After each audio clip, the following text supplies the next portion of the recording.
Medanta hospital और खुशी foundation ने एक अभूतपूर्व सीएमई की मेजबानी के लिए साझेदारी की। आपको बता दें कि एकीकृत स्वास्थ्य सेवा को आगे बढ़ाने के लिए एक अग्रणी कदम में मेदांता हॉस्पिटल लखनऊ ने खुशी फाउंडेशन के सहयोग से 23 अगस्त 2025 को सफलतापूर्वक एक सतत चिकित्सा शिक्षा कार्यक्रम का आयोजन किया।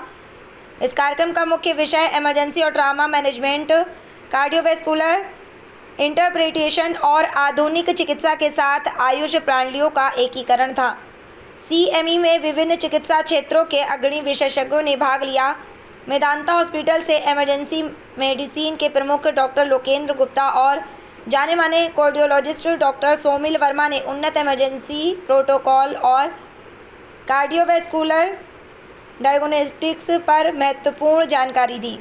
उन्होंने गंभीर स्थितियों में समय पर और सटीक हस्तक्षेप के महत्व पर जोर दिया। दिन का एक मुख्य आकर्षण रोगी देखभाल के लिए एक समग्र दृष्टिकोण की खोज था। सम्मानित आयुष चिकित्सकों ने पारंपरिक चिकित्सा प्रणालियों की पूरक भूमिकाओं पर जानकारीपूर्ण सत्र दिए। इनमें आयुष चिकित्सक doctor Awadhesh Dwivedi, homeopathy consultant doctor Adarsh Tripathi और यूनानी मेडिकल कॉलेज के प्रिंसिपल डॉक्टर अब्दुल कवी शामिल थे। उन्होंने बताया कि रोगी के परिणामों को बेहतर बनाने के लिए आयुष सिद्धांतों को आधुनिक चिकित्सा पद्धतियों के साथ कैसे निर्बाध रूप से एकीकृत किया जा सकता है। इस कार्यक्रम की सहयोगात्मक भावना को डॉक्टर सुनील यादव, मुख्य फार्मासिस्ट और डॉक्टर विनीता के व्याख्यानों से और भी बल मिला, जिन्होंने विषयों का एक व्यापक दृष्टिकोण प्रदान किया। मेदांता हॉस्पिटल और खुशी फाउंडेशन के बीच एक संयुक्त प्रयास शिक्षा और नवीन स्वास्थ्य देखभाल रणनीतियों के माध्यम से सामुदायिक स्वास्थ्य को बेहतर बनाने की साझा प्रतिबद्धता का एक उदाहरण है। मेदांता हॉस्पिटल और खुशी फाउंडेशन ने एकीकृत स्वास्थ्य सेवा को बढ़ावा दिया। मेदांता हॉस्पिटल लखनऊ और खुशी फाउंडेशन ने आज एक महत्वपूर्ण सतत चिकित्सा शिक्षा कार्यक्रम के सफल समापन की घोषणा की। शनिवार 23 अगस्त 2025 को मेदांता हॉस्पिटल परिसर में आयोजित सीएमई पारंपरिक और आधुनिक चिकित्सा विषयों के बीच सहयोग और ज्ञान साझाकरण को बढ़ावा देने के उद्देश्य से एक ऐतिहासिक कार्यक्रम था। सीएमई का एजेंडा चिकित्सा के दो महत्वपूर्ण क्षेत्रों इमरजेंसी और ट्रामा मैनेजमेंट और कार्डियोवैस्कुलर इंटरप्रिटेशन पर एक व्यापक अपडेट प्रदान करने के लिए संरचित किया था।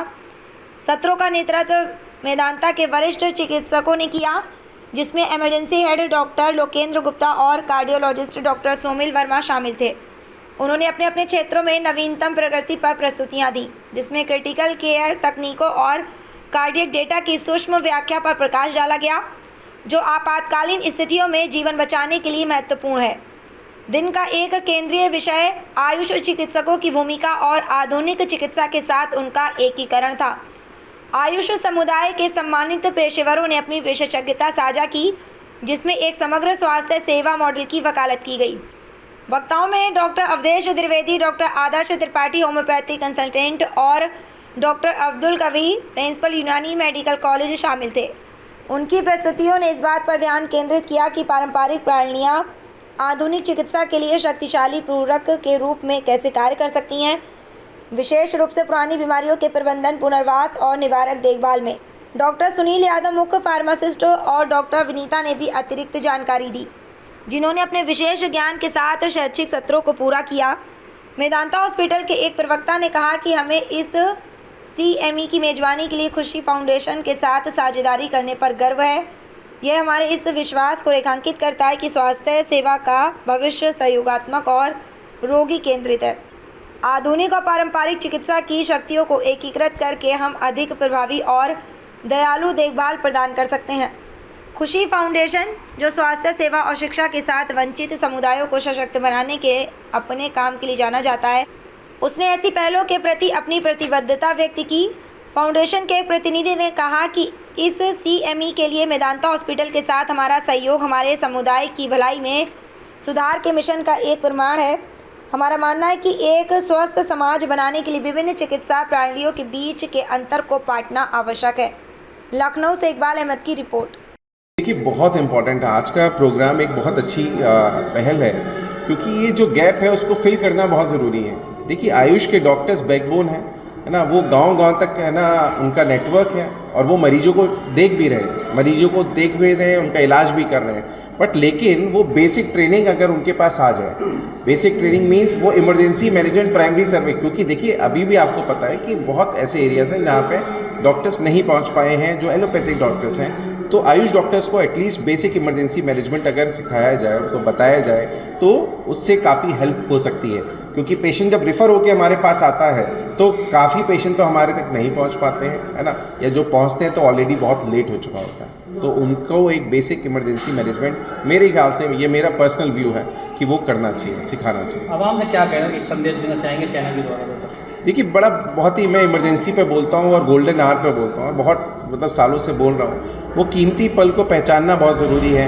ओवर द काउंटर मेडिकेशन नहीं लेना है, खुद से दवाई नहीं लेनी है, कोशिश करें उसका डायग्नोसिस जड़ तक जाने की, डॉक्टर को दिखाएं। सर में दर्द हो रहा है तो आप ओवर द काउंटर फार्मेसी पे, शॉप पे जाके उससे दवाई नहीं खरीदें। आप एक ट्रेन डॉक्टर से जाएं, उसको दिखाएं और फिर उसके बाद उसका डायग्नोसिस बनाने की कोशिश, जड़ तक जाने की कोशिश करें। सेल्फ मेडिकेट नहीं करें, है ना, खुद से दवाई नहीं लें। बहुत बहुत शुक्रिया सर, थैंक यू। नमस्कार, मेरा नाम डॉक्टर सोमेन वर्मा है। मैं डीएम कार्डियोलॉजिस्ट हूँ और यहाँ पे as an associate consultant Medanta hospital में काम कर रहा हूँ। आज हमारी CME हमने जो यहाँ पे रखी थी मेदांता ने, उसका उद्देश्य मुख्यतः दो थे। एक, हम अपने सारे जो मेडिकल ऑफिसर्स हैं, जो कॉम्प्रिहेंसिव केयर प्रोवाइड करने के लिए जितने डॉक्टर्स हैं, उनको एक बेसिक इमरजेंसी ट्रेनिंग प्रोवाइड करें, जिसमें डॉक्टर लोकेंद्र और मैंने मिलके कार्डियक इमरजेंसीज़ और साथ में बाकी सारी इमरजेंसीज़ को कवर करने का प्रयास करा है। दूसरा उद्देश्य था हमें इंटीग्रेट करना, बाकी सारी हमारी जो मेडिसिनल ब्रांचेस हैं उनको, यूनानी, होम्योपैथ, आयुष, सबको इंटीग्रेट करना।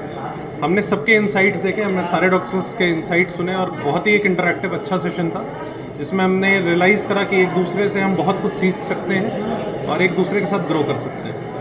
सर कई अक्सर ये मामला होता है कि हार्ट अटैक होता है और लोग पता तक नहीं पहुँचते, जिस तरह से आपने बताया, आम जनता से क्या बताना चाहेंगे जिस तरह से उनको संभाला जा सके और उसको जो है पता तक पहुँचाया जा सके?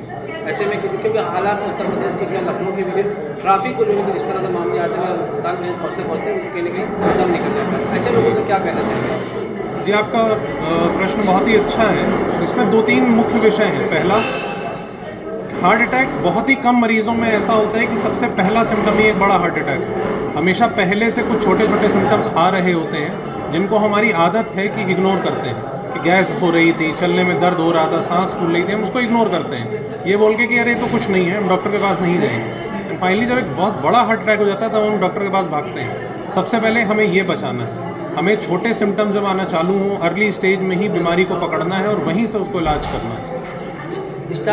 सर ये कहा जाता है कि होम्योपैथिक कहीं ना कहीं देर से जो है कहीं ना कहीं मरीज को ठीक करता है और आज होम्योपैथिक कहीं ना कहीं बहुत अच्छी जगह नाम पैदा कर रहा है। ऐसे में आपने कैसे मरीजों को भी ठीक किया है, क्या कहना चाहेंगे आप? होम्योपैथिक में भी बहुत सी ऐसी मेडिसिन है जो इमरजेंसी के रूप में जो है कार्य करती हैं हमारे जो है, और बहुत सी हार्ट से रिलेटेड या कोई ऐसी इमरजेंसी आती है तो उस केसेस में दी जाती हैं और क्विक रिस्पॉन्स भी देखने को मिलता है। क्योंकि ये इंसेक्ट जो है हम जब जबान पे, टंग पे डालते हैं और डालने के बाद उसको जो डायरेक्ट जो है हमारी नर्व को जो है एनर्जी मिलती है और ये हमारे वाइटल फोर्स को इंक्रीज़ करती है। तो वाइटल फोर्स जैसे इंक्रीज़ होता है वैसे हमारी बॉडी में फिर से वो चीज़ जो है रिसाइकिल होने लगती है और एनर्जी प्रोड्यूस हो जाती है और वो चीज़ रिकवर हो जाती है। सर योगा का जो रोल जो है कहीं ना कहीं डॉक्टर भी इस बात को अंदर लगा रहे हैं कि योगा बहुत अहम चीज़ है। आवाम से क्या कहना चाहेंगे योगा को लेकर? देखिए, जैसे अभी डॉक्टर साहब ने बताया कि मैं लगभग 11 देशों को गया हूँ, 11 विदेशी देशों को जब भ्रमण किया तो मुझे ये अनुभव हुआ कि वहाँ की जो एक डांसर होती है जो सबसे लोअर माना जाएगा, वो भी जो है उसकी डाइट और उसकी एक्सरसाइज दोनों अलग है। मैं अभी हाल ही में जर्मनी गया और वहाँ पे देखा कि लोग ग्रुपों में वहाँ पे रनिंग करते हैं, वहाँ एक्सरसाइज करते हैं, मतलब वो जितना पार्ट वो भोजन और चीज़ों पे भी देते हैं उतना ध्यान अपनी बॉडी पे भी देते हैं। तो हमें या तो सुबह एक्सरसाइज करना चाहिए, जिम करना चाहिए, या योगा करना चाहिए, या रनिंग करना चाहिए, नहीं तो हम डांस ही कर सकते हैं म्यूजिक लगा के। इनमें चारों में कुछ ना कुछ ज़रूर हमें करना चाहिए अगर अपनी लाइफ स्टाइल को, अपने आप को सही रखना चाहते हैं। तो ये प्रॉपर हमारी लाइफस्टाइल में, और जो फ्रूट्स बोला, सैलड बोला, इन चीज़ों को, और हम लोग क्या होता है जब भी देखो रोटी चावल दाल बस इसी पे डिपेंड होते हैं। हमें अपनी डाइट में अगर चेंज करते हैं तो आप बहुत कुछ चेंज कर सकते हैं। मैं अपने बारे में बताना चाहूँगा कि मैं 113 kg का था, मैंने अपने आप को 76 kg किया, और वो भी केवल डाइट और एक्सरसाइज से किया, विदाउट एनी मेडिसिन। तो ये सब कुछ पॉसिबल है, आप अगर अपनी डाइट में और अपनी हैबिट में चेंज लाते हैं तो बहुत कुछ चेंज हो सकता है सर। मैं हम लोग की शुभकामनाएं आपके साथ है सर। Thank you. जैसे भी आपने कहा पकड़ नहीं पाते हैं, ऐसी कौन सी चीज़ ऐसी होती है जो हम लोगों को पता चले और इस तरह से अस्पताल जल्दी पहुँचाया जाए? अगर आपको शुरुआत में सिम्टम्स होंगे तो वो ये होंगे कि आपको चलने में दर्द होना चालू होगा, छाती में भारीपन लगेगा, पसीना आएगा, एक्सर्शन पे जो रेस्ट करने पे आपको आराम लगेगा, सांस फूलना चालू होगी, पैर में सूजन आएगी, छाती में टाइटनेस लगेगी। ये सब सिम्टम्स कई बार कई सालों को से पहले से चालू होते हैं, एक मेजर हार्ट अटैक होने से पहले। तो हमें यहाँ पे इसको पकड़ना है। जब भी आपको ऐसे छाती में भारीपन या दर्द चलने पे लगे या सांस फूलने लगे, प्लीज़ एक डॉक्टर को दिखाइए। दूसरा, जब भी ऐसा कोई मेजर हार्ट अटैक होता है उसको गैस समझ के या माइनर बीमारी समझ के उसको छोड़िए नहीं। इनो खा के, दवाइयाँ खा के घर पे 5 घंटे तक बैठिए नहीं, क्योंकि जो सबसे गोल्डन पीरियड है वो सबसे पहले का 6 घंटे है। अगर आप उसमें डॉक्टर के पास आ जाते हैं तो हम आपका पूरा इलाज करने में सक्षम होंगे। 6 घंटे बाद हमारा नुकसान परमानेंट होना चालू हो जाता है। यानी आपका मतलब ये है कि 6 घंटे से पहले पहुँच जाते तो कहीं ना कहीं बचाया जा सकता है। बचाना तो 6 घंटे के बाद ही पॉसिबल है, लेकिन हार्ट का परमानेंट डैमेज हो जाता है तो हार्ट की पंपिंग कैपेसिटी परमानेंट नुकसान हो जाता है, हम उसको नहीं रोक पाते। सर बहुत अहम है सवाल यही है कि खान पान जो है वो कहीं जी। जो है इससे बीमारियों को जो कहीं कहीं जकड़ने की कोशिश कर रहा है। तो आम आवाम से क्या कहना चाहेंगे कि खान पान में किस तरह से जो है सुधार लाए? दुर्भाग्य है, विडंबना कहिए, ये है कि हमने वेस्ट से सब कुछ तो सीख लिया उनके खान पान का, बट उनकी एक्सरसाइज नहीं सीखी। हम खाते उनके जैसा है, हाई कार्बोहाइड्रेट डाइट लेते हैं, हाई फैट डाइट लेते हैं, बट उनकी तरह हम 1 घंटे जिमिंग नहीं करते, 1 घंटा साइकिलिंग नहीं करते। तो मेरा यूथ से मिडिल एज लोगों से सबसे यही अनुरोध है कि अपने खान पान को सुधारिए। 2 मुख्यतः सबसे बड़ी चीज़ें, पहला फ्रूट्स और वेजिटेबल्स जिसको हमने नकार दिया है सैलड्स को, उसको वापस से अपनी डाइट्स में लाएं।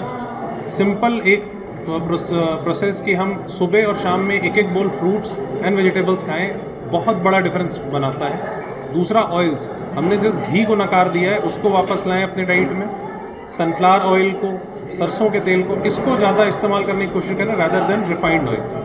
कच्ची घनी और घी इज़ द बेस्ट ऑयल, उसको यूज़ करने की कोशिश ज़्यादा करें। और जो हम आज इंडिया एक वर्ल्ड का डायबिटीज़, कोलेस्ट्रॉल और ओबेसिटी कैपिटल बन रहा है, हमें उसको रिवर्स करना पड़ेगा। 30% ऑफ द पॉपुलेशन हमारी इसकी चपेट में, हमें इसको रिवर्स करना पड़ेगा, वरना हम आगे एक बहुत बड़ा एपिडेमिक देख रहे हैं हार्ट की और दिमागी बीमारियों का। इसमें हम कहना चाहेंगे आयुष का बहुत इंपॉर्टेंट रोल है इसमें। जैसे योगा है, योगा जैसे सबने बताया एक्सरसाइज का, तो योगा पे हम हर टॉपिक पर फोकस करेंगे, बहुत ही अच्छे इसमें रिवर्स आ सकते हैं। Thank you sir. अभी जिस तरह से जो है अभी आपने पूरा एक्सप्लेन किया है, क्या कहना चाहेंगे और लोगों के लिए? देखिए, इमरजेंसी बहुत बेसिक सब्जेक्ट है, बट लेकिन लाइफ सेविंग सब्जेक्ट है ना। किसी भी मेजर मेडिकल और सर्जिकल इमरजेंसी के बाद, चाहे वो ट्रॉमा हो, हार्ट अटैक हो, स्ट्रोक हो, इवन सांप काटा या जल गए आप, या आजकल का बड़ा इंपॉर्टेंट टॉपिक है रेबीज़, एनिमल बाइट होता है, तो आपके पास वो प्रीशियस टाइम होता है, वो गिने चुने 1 से 2 घंटे होते हैं। अगर आप टाइमली एक्ट करते हैं तो आप उस पेशेंट की जान बचा सकते हैं या लॉन्ग टर्म डैमेज को कंट्रोल कर सकते हैं, है ना। स्ट्रोक के केस में आप देखते होंगे ना कि किसी को अगर टाइमली इलाज नहीं मिला तो वो ज़िंदगी भर के लिए लकवा उसको मार गया, और वो लकवा जो फालिस बोलते हैं, पैरालिसिस बोलते हैं, अगर वो टाइमली हमारे पास पेशेंट आता है, विंडो पीरियड में आता है, तो उसका हम इलाज कर सकते हैं और वो सिम्टम्स को रिवर्स कर सकते हैं। आम लोगों से क्या करें जिस तरह से घटना हो जाती है, जैसे एकदम आपके पास आने में टाइम लगता है, तो वो जनता से क्या कहना चाहेंगे कि उनको कैसे लेकर आए, उनके लिए क्या करना चाहिए? नहीं, देखिए, क्योंकि बड़ा एक्चुअली क्या है कि बहुत सारी इमरजेंसीज होती हैं, चाहे वो हार्ट अटैक, ट्रॉमा, हर एक इमरजेंसी के अपने अपने। देखिए, आपको जागरूक होना बहुत ज़रूरी होगा।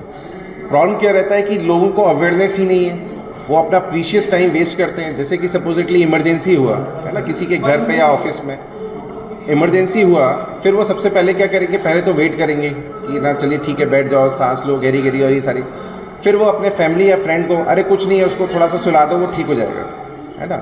ये हुआ, कमजोरी बहुत हो गई है किसी भी इमरजेंसी की बता रहा हूँ मैं, तो रिएक्शन होता है। तो या तो फैमिली को कॉल करते हैं, फ्रेंड को, फ्रेंड अपनी खुद से अपनी एडवाइस देता है, he is not the right person to ask for, है ना, क्या आपको करना चाहिए। आइडियली ये होना चाहिए कि आपके पास हमेशा एक ऐसा मोबाइल नंबर सेव होना चाहिए ना, जैसे मेदांता का 1068 है, आप जिस हॉस्पिटल को ट्रस्ट करते हैं जो कि विद इन 10 मिनट के भीतर आपके पास इमरजेंसी में एम्बुलेंस भेज पाए, या आपको फ़ोन पे ऐसे आदमी से बात करा पाए जो कि आपको सही राह बताए, है ना, मतलब एक डॉक्टर से, पढ़े लिखे डॉक्टर से, जो आपको एटलीस्ट सही, है ना, एडवाइस दे कि हाँ ये इमरजेंसी हो सकता है, आप ऐसे सेंटर में जाएं।